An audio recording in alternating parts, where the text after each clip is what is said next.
عزیز طلبہ طالبات، آج ہم ساختیاتی تنقید کے حوالے سے کچھ بنیادی نکات جاننے کی کوشش کریں گے۔ ساخت کیا ہوتی ہے؟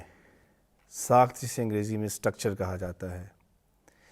ساخت بنیادی طور پر تین طرح کی ہوتی ہیں۔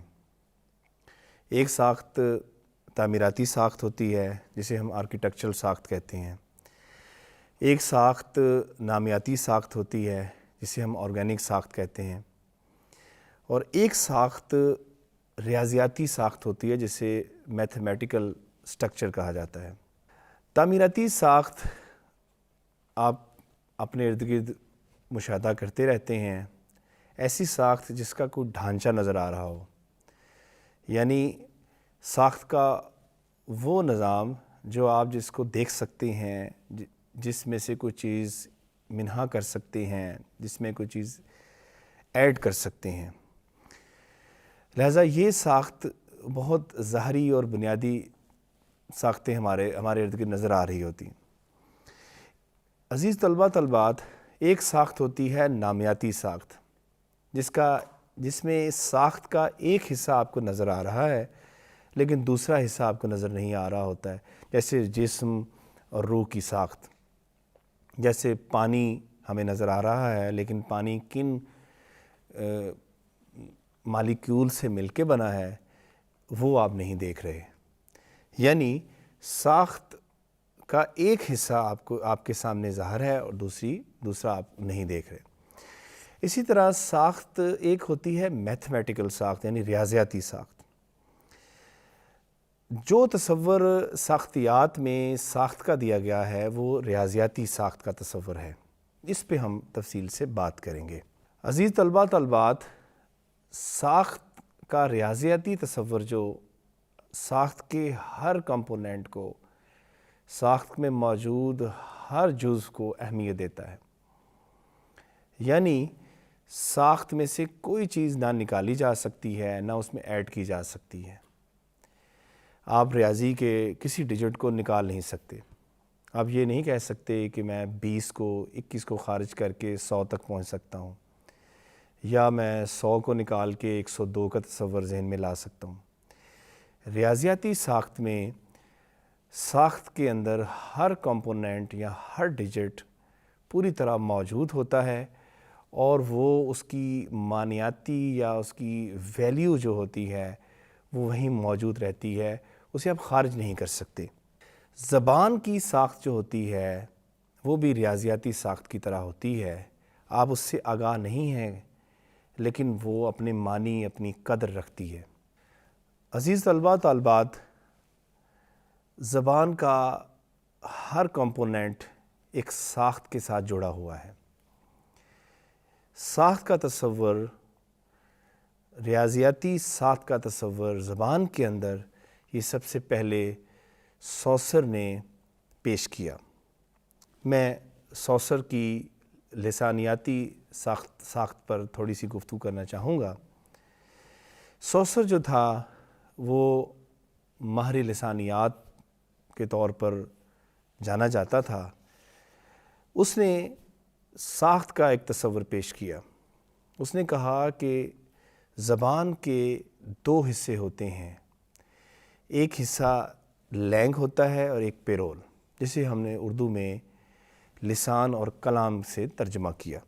جو لینگ ہے وہ زبان کی گرامر ہے، وہ زبان کو متعین کرتی ہے، زبان کی سٹرکچرنگ، اس کے جملے، اس کا معنیاتی نظام وہ لینگ کے سپرد ہوتا ہے۔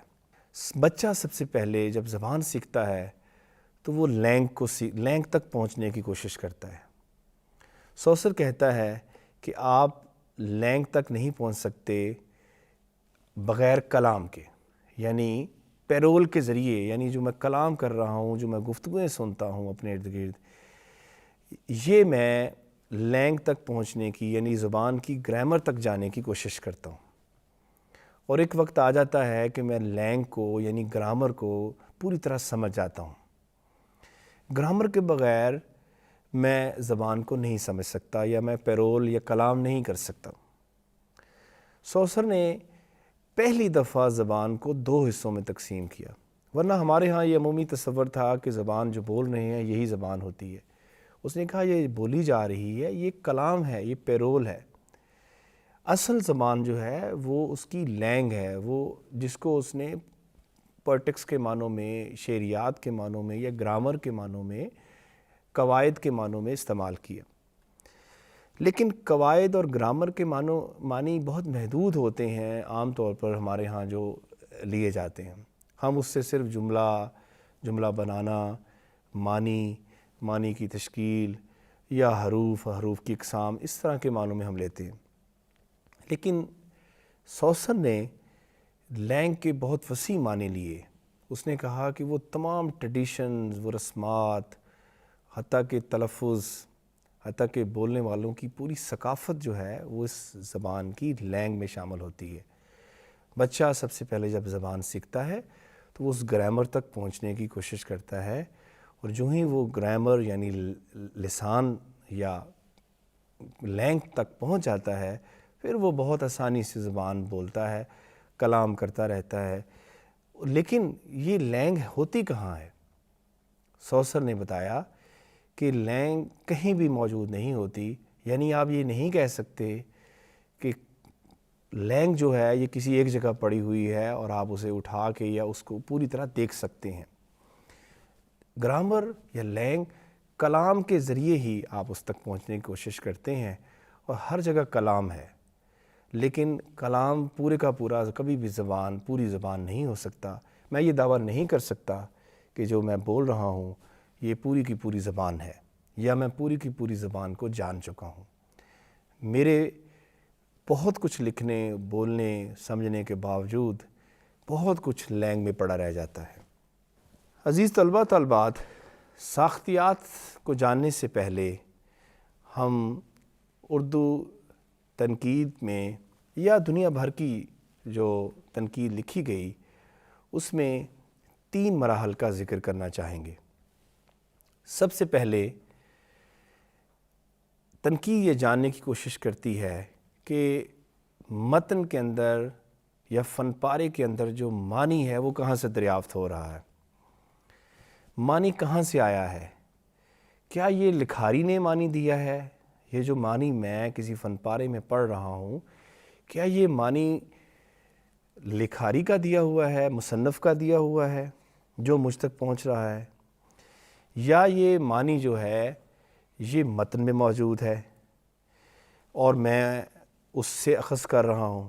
جیسے کوئی پانی ہے، وہ کسی ایک شخص کے پاس ہے اور اس نے برتن میں ڈال دیا ہے، اور اب میں برتن سے وہ چیز نکال رہا ہوں۔ یا یہ معنی جو ہے یہ میرے اندر تھا، یعنی جو ریڈر ہے، جو قاری ہے، وہ اپنے معنی کو باہر نکال رہا ہے۔ عزیز طالبات، یہ بالکل اس مجسمے کی تشکیل کی طرح کا مرحلہ ہے، جس طرح مائیکل اینجلو نے کہا تھا کہ میں کسی مجسمے کو جب تراشتا ہوں تو میں اس پتھر سے وہ ساری چیزیں ہٹا دیتا ہوں اور مجسمہ اندر ہی موجود ہوتا ہے اور میں اسے باہر نکال کے لے آتا ہوں۔ عزیز طالبات، تنقید کی یہ 3 اصل میں زاویے ہیں کہ متن ہی سب کچھ ہوتا ہے، یا متن کو بنانے والا مصنف وہ معنی دیتا ہے، یا معنی جو ہے وہ قاری کے پاس موجود ہیں اور وہ پڑھتے ہوئے اپنے معنی جو ہے متن میں پیش کر رہا ہے یا متن کے اوپر امپوز کر رہا ہے۔ تو یوں یہ 3 زاویے ہیں۔ ان 3 زاویوں تک سفر جو ہے ہماری تنقید نے کیا۔ پہلے سب کچھ مصنف کو سمجھا جاتا تھا، پھر نیو کرٹیسزم والے آئے اور انہوں نے کہا کہ سب کچھ جو ہے وہ متن ہے، اور وہ مصنف کو ہٹا کے متن کو پڑھتے تھے اور متن ہی کو سب کچھ سمجھتے تھے۔ لیکن ساختیات نے یہ آ کے نیا ڈسپلن متعارف کروایا کہ متن کے اندر جو معنی ہیں وہ متن میں نہیں ہیں بلکہ زبان سے جڑے ہوئے ہیں، اور زبان جو ہے وہ ایک سوشل پریکٹس میں، سماجی تشکیل میں تیار ہوتی ہے۔ تو جو ہمیں معنی تک پہنچنے کے لیے سماجی پریکٹسز کو دیکھنا ہوگا، یعنی سماج میں کیا ہو رہا ہے، سماج تک جانا ہوگا، ثقافت میں جانا ہوگا، اور معنی کو وہاں ہم نے دریافت کرنا ہوگا۔ عزیز طلباء طالبات، ساختیات نے تنقید میں زبان کی تھیوری میں کئی اضافے کیے۔ سب سے پہلا اضافہ یہ تھا کہ زبان جو ہے وہ لفظوں پر نہیں بلکہ نشانات پر مشتمل ہے۔ لفظ جو ہے وہ ایک سائن ہے، ایک نشان ہے، اور یہ سائن جو ہے یہ دو حصوں پر مشتمل ہوتا ہے۔ ایک حصہ جو ہے وہ معنی نما کی طرح ہے، یعنی سگنیفائر کی طرح کا ہے، یعنی میرے ذہن میں جب کوئی سونک یا میں جب پڑھ رہا ہوں تو گرافک ایک امیج ڈیولپ ہوتا ہے۔ جب میں پڑھ رہا ہوتا ہوں تو میرے ذہن میں پڑھتے ہوئے گرافک امیج دیکھتا ہوں، اور جب میں کوئی بات کسی کی سن رہا ہوتا ہوں تو میرے ذہن میں سونک ایک امیج پیدا ہوتا ہے، لیکن وہ لفظ نہیں ہوتا، پورا نہیں ہوتا۔ وہ مجھے ڈائیورٹ کرتا ہے، مجھے بھیجتا ہے معنی کی طرف۔ جو معنی میرے ذہن میں کھلتا ہے وہ سگنیفائڈ ہے، وہ صورت معنی ہے، جس کو اردو میں تصور معنی کے نام سے ترجمہ کیا گیا۔ یوں سوسر نے نشان کو دو حصوں میں تقسیم کیا، ایک معنی نما یعنی سگنیفائر، اور ایک سگنیفائڈ یعنی تصور معنی۔ جب ان دونوں ملتے ہیں، سگنیفائر اور سگنیفائڈ جب ملتے ہیں تو مل کے سگنیفیکیشن یعنی معنی خیزی کا عمل مکمل ہوتا ہے۔ ساختیاتی تنقید نے متن سے سب کچھ نکال کے ثقافتی پریکٹس کو یعنی سوشل پریکٹس کو دے دیا کہ سماج کے اندر جو کچھ ہو رہا ہے وہ سارا متن میں آ رہا ہے، وہ زبان کے ذریعے متن میں آ رہا ہے۔ جب کوئی مصنف لکھتا ہے تو وہ سماج سے معنی چنتا ہے، اور وہ سماج سے معنی چن کے وہ متن میں اکٹھے کرتا ہے۔ تو ساختیاتی تنقید جو ہے وہ سب سے پہلے متن کو اس سماج میں تلاش کرتی ہے، اس کے معنی اس سماج میں تلاش کرتی ہے کہ اس سماج کے اندر اس کی معنیاتی کتنی جہتیں موجود ہیں۔ یعنی وہ سب کچھ متن تک منحصر نہیں سمجھتی بلکہ سماج تک لے جاتی ہے، اور اس معنی کی کھوج لگاتی ہے، اس معنی تک پہنچنے کی کوشش کرتی ہے جس نے اس متن کی تشکیل کی ہے۔ عزیز طلباء طالبات، ساختیاتی تنقید متن میں کوڈز اور کنونشنز یعنی علامات اور رسومات کو تلاش کرتی ہے، اور یہ جاننے کی کوشش کرتی ہے کہ اس کا معنی کہاں سے متعین ہو رہا ہے، اور اس متن میں آ کے کس طرح کے معنیاتی تشکیل کر رہا ہے۔ اسی طرح محاورے کا مطالعہ، جملے کا مطالعہ، جملوں کی ترتیب اور جملوں کے مزاج، یہ سارا کچھ وہ معنی کے مراکز یعنی ثقافت کے اندر جانے کی کوشش کرتی ہے۔ عزیز طلباء طالبات، یوں ساختیاتی تنقید نے قاری کو سب کچھ سونپ دیا۔ چونکہ قاری جو ہے وہ سماج سے جڑا ہوا ہے، لہٰذا قاری جو ہے وہ اپنی تشریح کرتا ہے، اپنے معنی کی دریافت کرتا ہے، اور صرف متن تک سب کچھ نہیں سمجھتا بلکہ وہ متن کے پس منظر میں جا کے اس معنی کی تشکیل کرنے کی کوشش کرتا ہے، جس کا اختیار قاری کے پاس ہے۔ لہٰذا پوسٹ اسٹرکچرل یعنی پس ساختیاتی تنقید نے اس پہ بہت توجہ دی، اور انہوں نے قاری کو دریافت کرنے کی کوشش کی کہ قاری کس کس طرح کے ہوتے ہیں اور کس کس طرح کے معنی جو ہیں وہ ساخت میں آتے ہیں، اور وہ قاری اس کو ریویل کرنے کی یا اس کو کھولنے کی کوشش کرتا ہے۔ عزیز طلباء طالبات، یہ کچھ ساختیاتی تنقید پر ابتدائی باتیں تھیں۔ ہم اگلی قسط میں کسی اور موضوع پر آپ سے مخاطب ہوں گے۔ تب تک کے لیے اجازت دیجیے۔ خدا حافظ۔